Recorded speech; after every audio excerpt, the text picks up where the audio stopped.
Hi folks, Canadian Prepper here. My friends, this is a major alert. In my 1 year of covering rising global tensions around the world, I have never seen a 24-hour period that's been so rife with drama and escalation as we've just witnessed and as we're about to see in the days and weeks ahead. It appears as though that the people who we've bestowed the opportunity to represent us in public office are all too comfortable bringing us to the brink of nuclear war.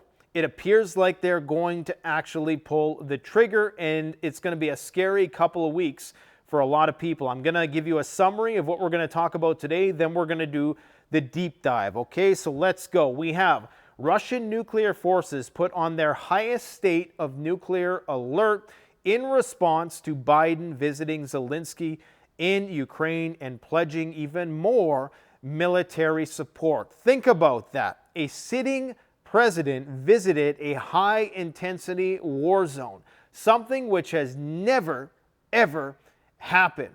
That is a sign of how important victory in Ukraine is to the West. It's so important that they're going to risk bringing us to the brink of thermonuclear war. We have the UK to issue a nuclear emergency alert to every one of their inhabitants' cell phones in the coming couple weeks ahead. They're doing a test of their emergency alert system specifically for the purpose of alerting people to the outbreak of a world war. You can't make this stuff up. You think that's going to panic the population? Just a little bit. Watch those gas masks fly off the shelves. We have Zelensky intimidating the Chinese, saying that China arming Russia will be the beginning of World War III and warning the Chinese not to do so. Imagine a little chihuahua trying to attack a 7-foot-tall, 350-pound giant. Well, that would be the equivalent of Zelensky giving China ultimatums. But it looks as though, according to Antony Blinken, if you can believe anything that guy says, that the Chinese are already arming the Wagner Group. We know that the North Koreans are arming the Russians, and, well, the Chinese support the North Koreans. So it's a tangled web we weave. As these conflicts continue and as these sanctioned countries continue to struggle, they are going to deepen their alliances. All that happens when you put sanctions on North Korea, Russia, Iran, or China is that those countries are going to do even more trade and solidify their alliances even more. We have some ominous Russian billboards being put up in Moscow warning that on February 21st, there is going to be a very important message issued by one Vladimir Putin to the Russian government. So we're going to try to decipher what those billboards mean. They're in Cyrillic, so I had somebody I know who speaks Russian decode or translate, and we're going to try to decipher what they actually mean because they're a little bit cryptic. We have the USA scrambling nuclear bombers after a North Korean test of a tactical nuke-capable missile system. Things are getting hotter than the desert on the Korean peninsula, and it's only a matter of time before all of these conflicts flare up at the same time because we have Iran now enriching weapons-grade uranium to 84%. The Israelis and the Americans have been training to take out Iran's nuclear facilities. That is going to be an all-out war. And it wouldn't matter if we had a lot of oil in other places. Unfortunately, oil consumption in 2022, in December in fact, was at a record high. It's projected that 2023 oil consumption around the world is going to be at a record high. And this, of course, contrasts with our record low strategic oil reserves. Okay, we have more balloons showing up in Hawaii. We're going to talk a bit more about the covert stratospheric space force that the Chinese have created in order to use these stratospheric balloons. If you missed my presentation just the other day on why these stratospheric balloons are so asymmetrical and important on the modern battlefield, then you better go check that out. We have Israel attacking Syria. Syria is another nexus of World War III that many people think could actually trigger some sort of nuclear engagement or engagement between the Russians and the Americans. If there ever was going to be a direct engagement between Russians, the Americans, Israelis, everybody involved in that conflict. It's going to be in Syria. Anyways, let's just go and check out what the heck is going on in the world today. Now, Russia has put its strategic nuclear forces on the highest alert and carries out large-scale exercises in an attempt to use nuclear blackmail to weaken Western support for Ukraine. Now, of course, this is a very pro-Western media source. Of course, it's very open to interpretation. Were these scheduled exercises? Were they not? Regardless, the main point of these exercises in particular is to train their central command system dubbed Monolith. So most people don't realize one of the most tenuous aspects of a nuclear triad is the communication system through which you deploy it. There's a whole branch of the military devoted to electronic warfare and trying to stifle the other side's ability to get the message from the generals to the missile silos, to the submarines, to the strategic bombers. Okay, there's a whole wing of the military devoted to just that. So it's one of the most critical linchpins of the nuclear triad is getting the message across. And this is exactly what they are training right now. Now, this, of course, comes on the heels of all of those close calls in Alaska with Russian Tu-95 bombers, 30 fighter jets. The same thing happened in the UK. We have the warships that recently went out to sea armed with tactical nuclear missiles. That's according to Norwegian intelligence. So we just have this ratcheting up of Russia's strategic forces. Some people are saying it's just a flex. It's not going to go anywhere. But we keep pushing these red lines. We keep stepping over these red lines. And eventually, we're going to feel some heat. Something is going to happen. Zelensky has threatened China, saying that China backing Russia and Ukraine would mean World War III. And in many ways, they are correct. Now, how is China going to play this? It's very likely, according to Blinken, that China is going to arm the Wagner Group or private contractors, thereby sidestepping direct support of the Russian Federation.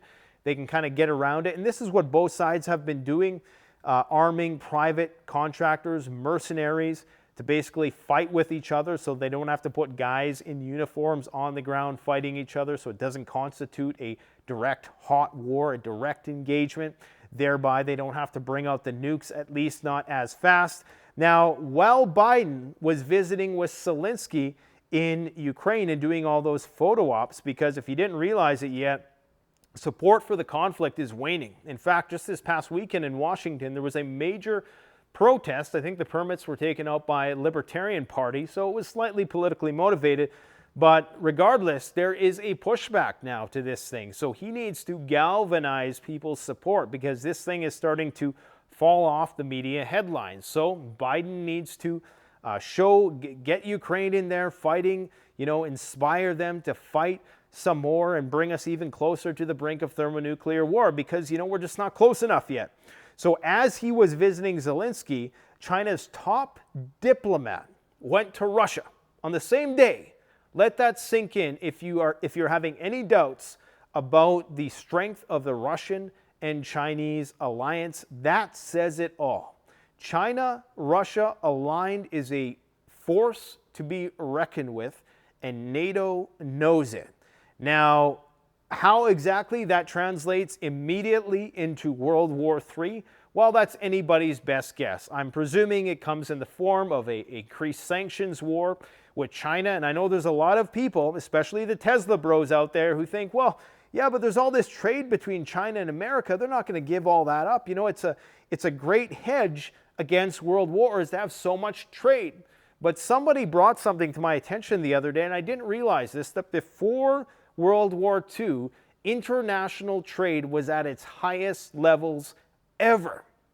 So if you think just because Elon Musk has a factory in Shanghai that we're not going to go to war with the Chinese, then think again, because the whole thing could just collapse in a nanosecond and they're just going to close the stock market because it's going to be that.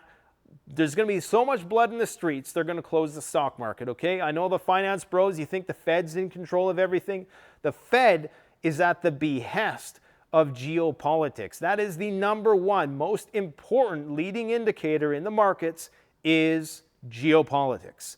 Then the Fed. Okay. Anyways, it's looking as though the lines between East and West are being drawn. They're being firmly entrenched, and the shizzy's about to royally hit the fizzy. I got a lot of stuff to talk about today, guys, so I just got to get through this really, really quick. I want to quickly talk about this. UK to test national warning message of world war for the first time ever, as Ukraine war could only be the beginning. Now, recall last year, the top guy in the UK military said we need to prepare for war with the Russians. How do you think people in the UK are going to respond in the next couple weeks when they get an emergency alert on their phone that World War III has started? An alert campaign will be sent out publicly that will tell Brits not to panic when they receive the message on their phones. So hopefully everybody gets that memo, because I have a feeling the roadways out of town are going to be clogged that day. The alert will be similar to the old 3-minute warning for a nuclear attack as was seen during the Cold War.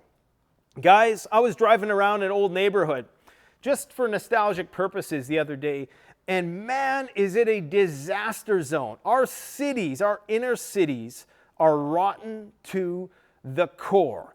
And people truly believe that we're actually evolving here in the West when it's just a dilapidated, decrepit, and derelict nightmare in the inner cities. Guys, I don't know why I went off on that tangent just there, but this is how I think. It's kind of like an ADHD thing, but I've never been diagnosed with ADHD. Anyways, I think that's a kind of a BS diagnosis anyways.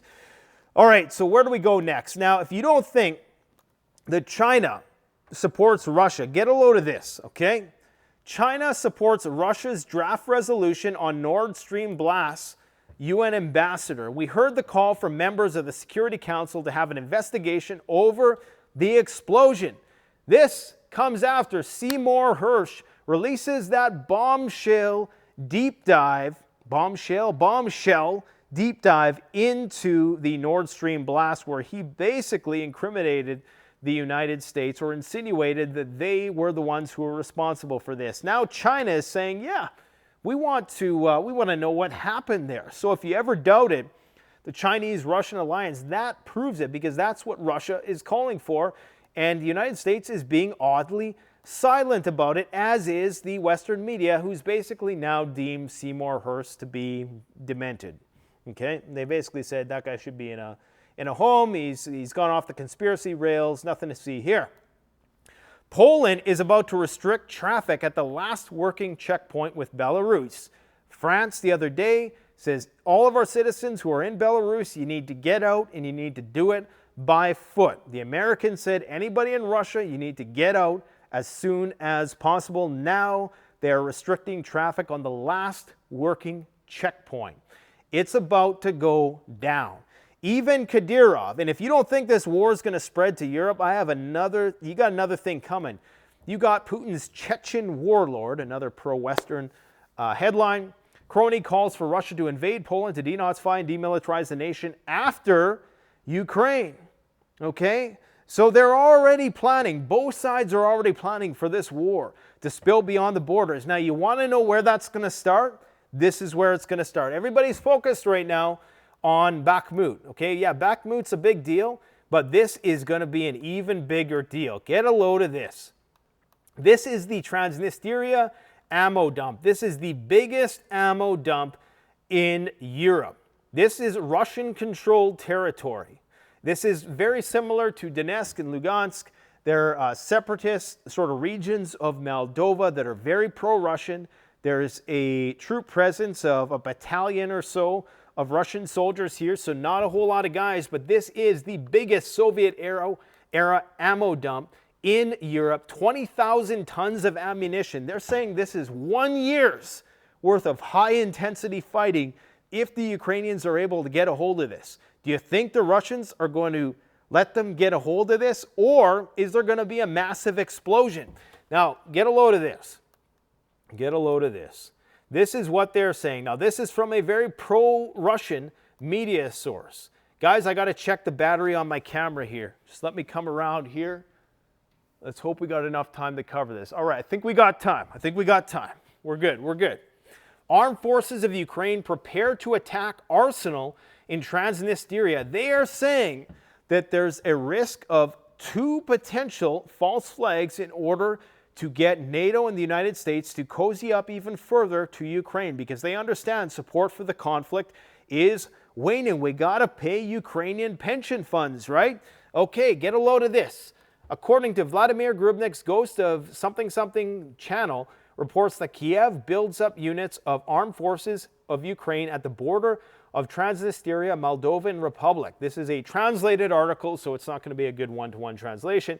They allegedly ready to enter Transnistria in order to seize Europe's largest arsenal in the village of Kobasana, which is located 2 kilometers from the border with Ukraine. You think that they don't got this thing's number? Think again.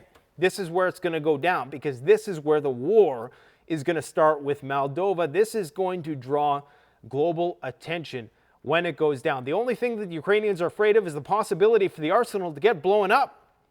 Now, according to Vladimir Grubnik, he says they may try to do it and then blame the Russians everything. The ammo depot there is good for 1 year of hostilities. 1 year, just at that one ammo dump. For perspective, we have an ammo dump out here in Saskatchewan, which is one of the main ammo dumps in Canada, over here in Dunduran.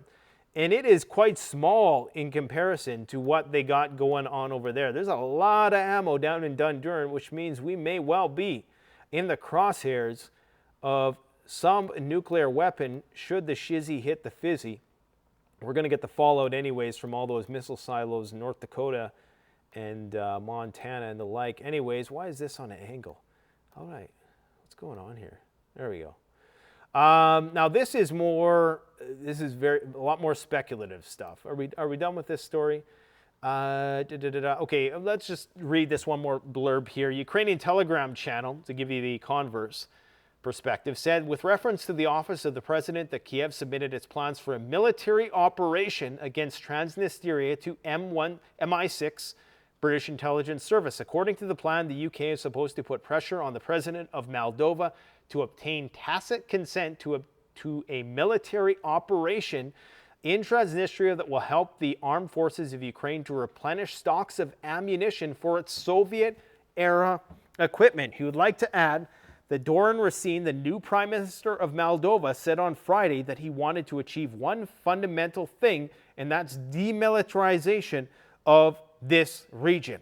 They are coming for the Russians in Transnistria.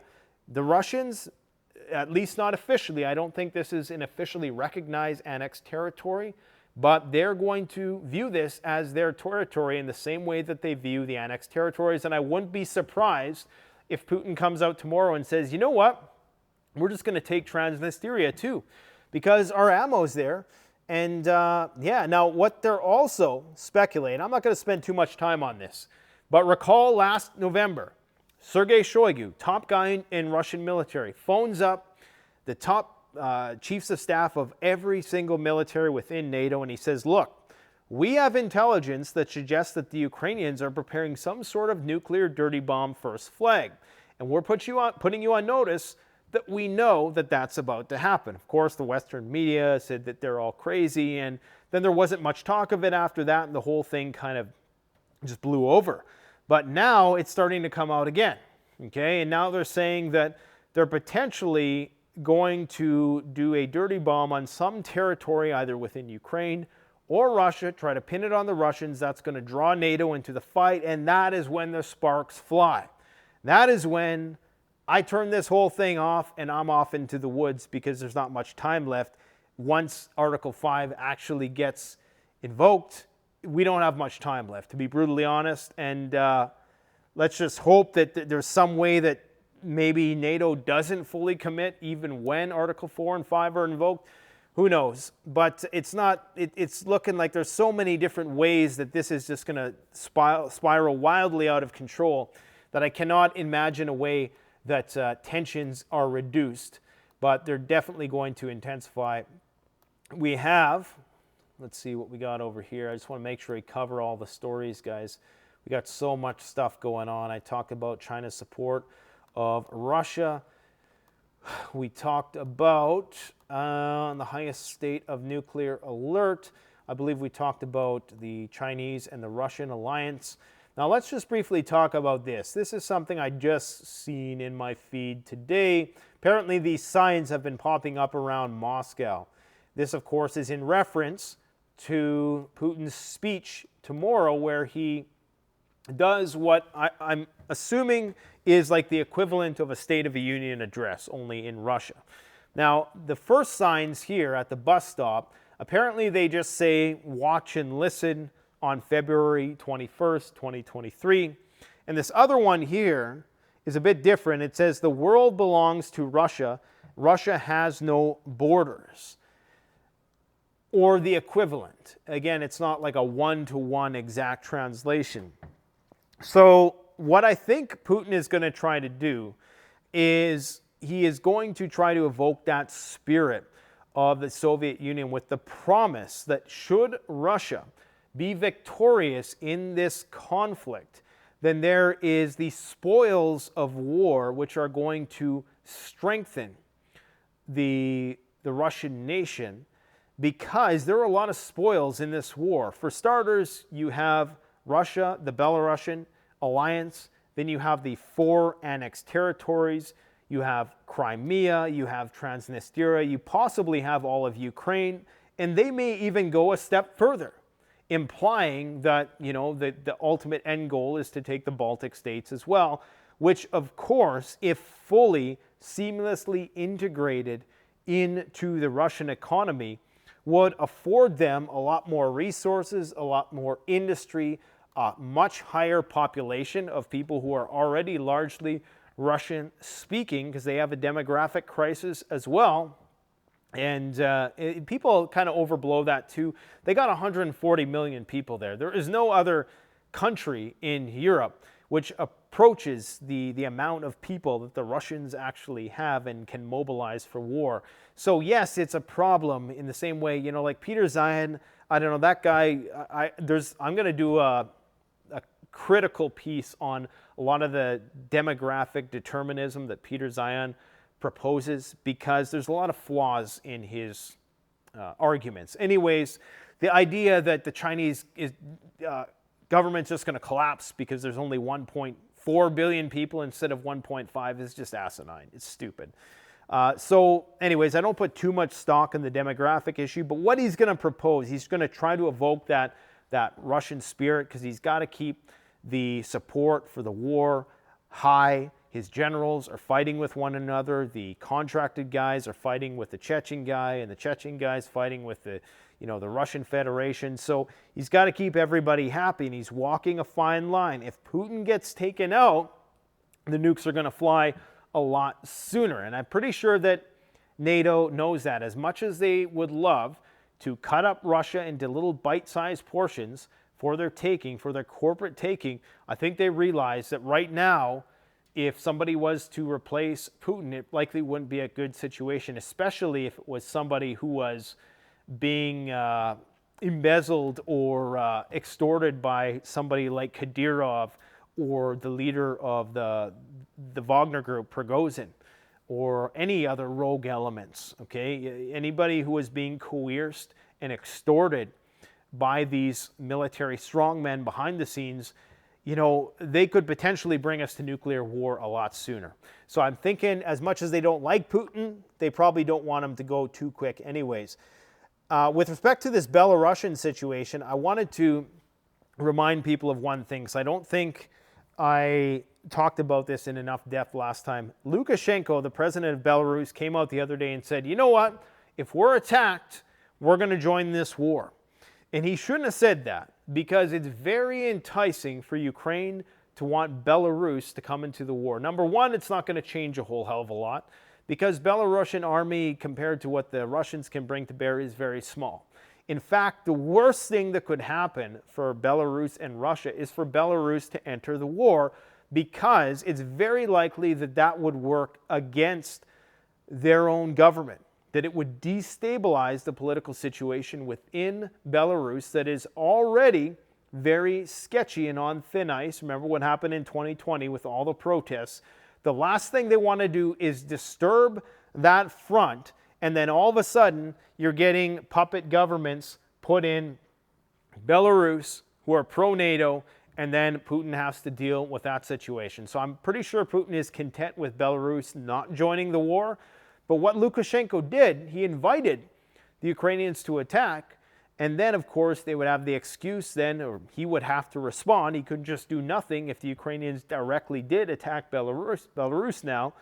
And then, of course, that would likely mean that NATO is about to get involved with the war, because if Belarus gets involved in the war, then NATO has another excuse to get involved in the war. And that's exactly what Ukraine wants. And maybe this is why Poland, in anticipation of this shenanigans, is restricting traffic at the last working checkpoint.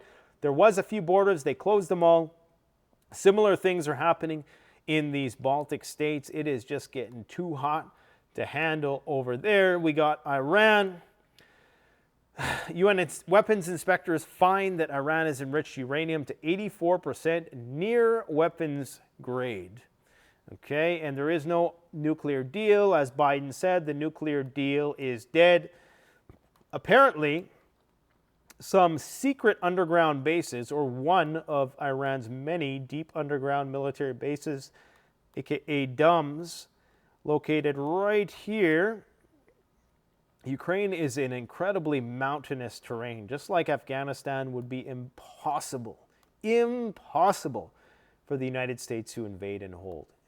Just, forget that idea. Never mind fighting a war on all these other fronts. So this is what it is the entranceways into there. And so imagine a war breaks out in Iran, okay, and this whole Strait of Hormuz gets shut down. No ships can go through there and ship oil. This is 20% of the world's oil flows through the Strait of Hormuz.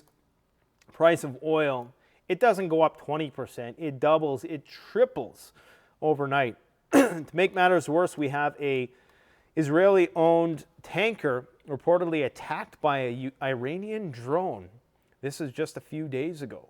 Operator says Campo Square lightly damaged when hit by an airborne object, denies report Iranian naval vessels involved in attack last week. So they're denying it, but nonetheless, of course, it's making headlines in the Israeli Times.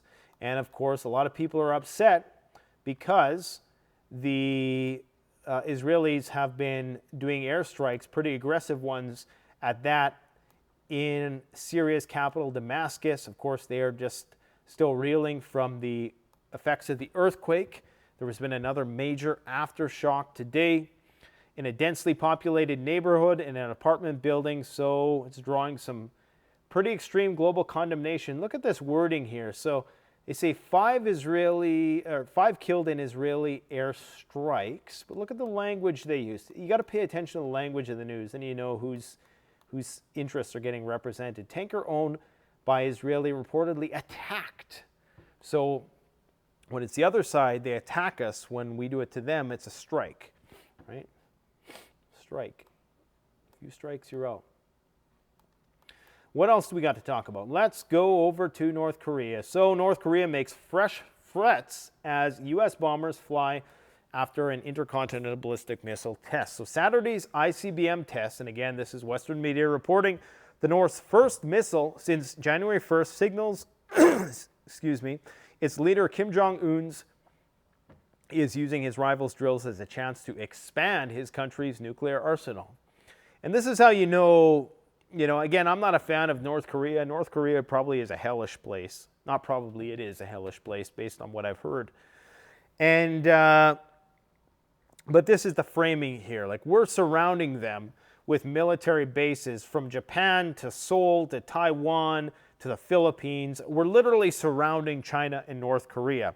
And they're trying to make the argument, oh, it's the North Koreans that are using, the Americans' exercises to bolster their nuclear forces. Well, maybe it's the other way around, right? Maybe we're using it as an excuse to bolster our forces. Anyways, North Korea firing tactical nuclear rockets. This is important because as scary as their ICBM fleet is, which I think they have in the dozens now, and that's proof. If you didn't see the North Korean military parade they did the other day, that was one of the most epic displays, military displays that I've ever seen, and probably one of the biggest military parades ever put on in the history of the world. And they showed off what was dozens of ICBMs. And those are all capable of, completely destroying the North American power grid. There's no way to shoot them down. Contrary to popular belief, you can't shoot down an ICBM. It's going 20,000 miles per hour, 20 times the speed of a bullet. It's just not going to happen. So forget about it. Really, the thinking that we can shoot these things down is almost on the level of duck and cover. It's just so the masses think that we have some safeguard against it. But who knows? I could be wrong. That's according to a friend of mine who's a NASA scientist anyways. So what they're testing is a tactical, because those are the ones that are going to hit Seoul. Those are the ones that are going to wipe out the American military bases. And they're pointed at them. There's 28,000 American troops in South Korea. And the Koreans are planning to completely neutralize them. This is where they shot the missiles, the rough trajectory into the Sea of Japan. But this is such a common occurrence that this little incident here will be overshadowed by many more in the coming days and weeks ahead. We have more balloons spotted in Hawaii.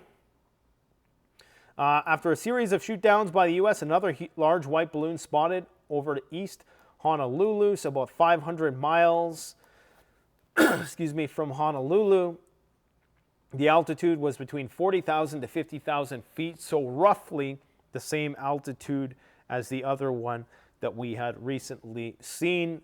And this program, the Stratospheric Balloon Program by the Chinese, if you haven't seen my video where I break down all the elements of that program, why it's so difficult to shoot these things down, if not in the very least, it's very costly to shoot them down, and why the Chinese are putting a lot of eggs in this basket. This is a new form of asymmetrical warfare.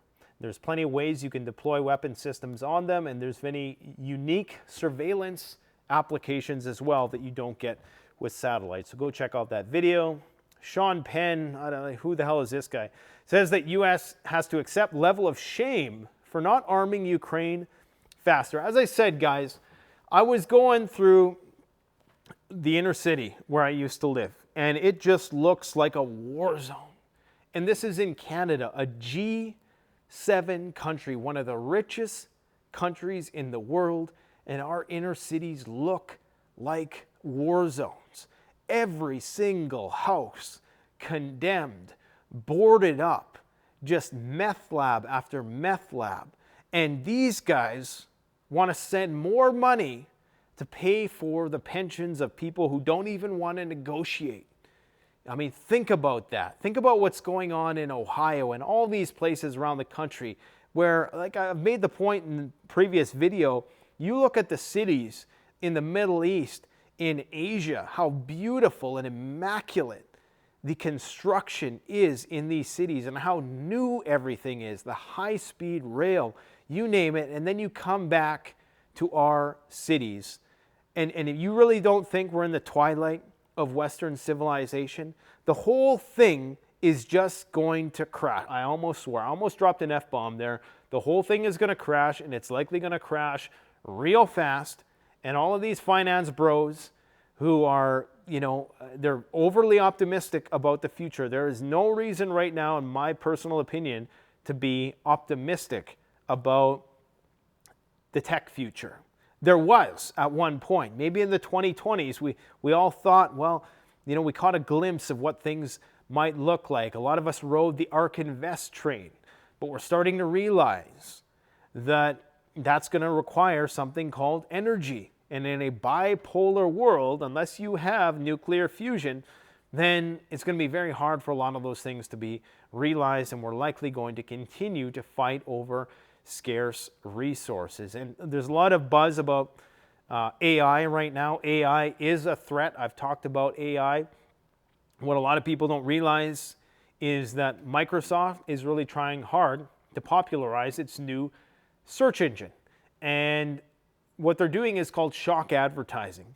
So it's become very cute to get your AI to say, I'm going to take over the world, or get it to say something inappropriate, because then that draws more attention, it draws more clicks, it gets more people talking about it. It's just shock advertising.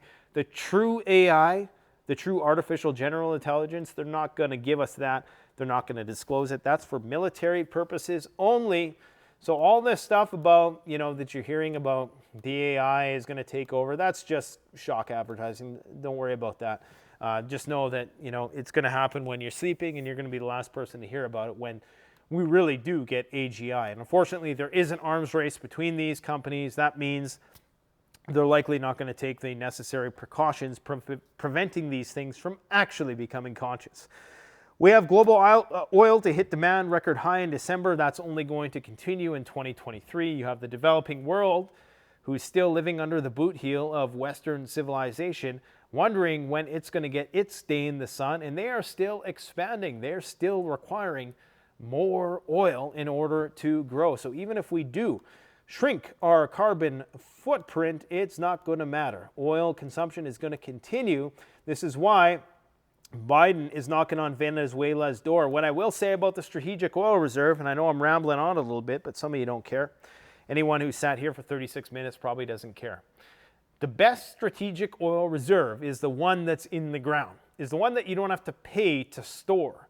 The strategic oil reserve that most people know in the United States, that is stored in reservoirs. And it's not stored in the ground. A lot of people say, well, we have all this oil that we can exploit. Number one, the amount of oil that we get for the amount that we invest has diminished drastically all across the United States. There was a time back in the Beverly Hillbilly days, you shot a bullet into the ground, oil started gushing up. I mean, it probably wasn't exactly like that, but the idea was you could invest one barrel of oil, you would get about 100 barrels of oil. Nowadays, if we invest 1 barrel of oil out of most of the wells and shale and tar sand, whatever, you get about 2 barrels. Okay, so the returns have diminished to such and such an extent. It's all high-hanging fruit now. It's harder and harder to get. So while we do have a very large supply that we do amply exploit every year, supplying a lot of our oil needs, it is running out. Okay, and eventually it will run out. It's a finite resource. This is why we should be trying to get oil from other countries, because the real strategic oil reserve is the stuff that's in the ground. You're talking about, we're going to need that stuff for decades to come. So you don't want to just be exploiting it to keep gas prices down when you know it's a finite resource. You want to be saying, hey, Venezuela, you got the largest known reserves of oil in the world. Can we, can we smooth things over a little bit and perhaps get some of that off you? Because that's the only thing keeping inflation down right now. The only thing is the release of oil from the strategic oil reserve. A lot of people try to covet that, forgetting that oil price is determined globally. When they release oil from the strategic oil reserve, it brings your prices down at the gas pump. And as much as I don't like a lot of the things that Biden does, that's really the only thing he can do at this point in time. But if he was really smart, they would be kickstarting those plans with Venezuela to start getting the oil that way. But in the end, it's not going to be enough. It's just not going to be enough. The only thing that's preventing total collapse right now is the release of the strategic oil and the fact that Europe has seen its warmest winter on record, as well as many other places in the world. If it wasn't for that, energy usage would be through the roof.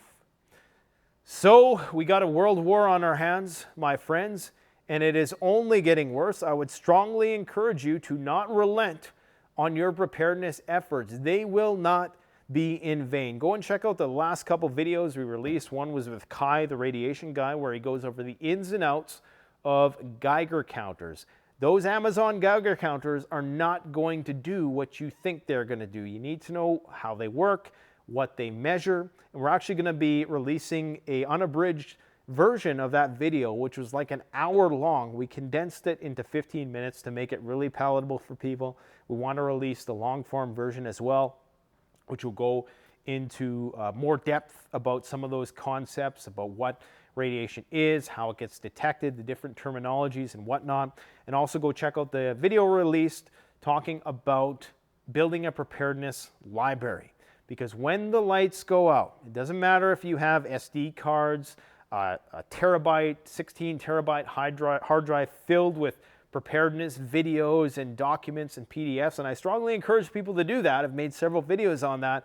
If you can protect that from EMP in your Faraday bag, fine, and you can power it by solar.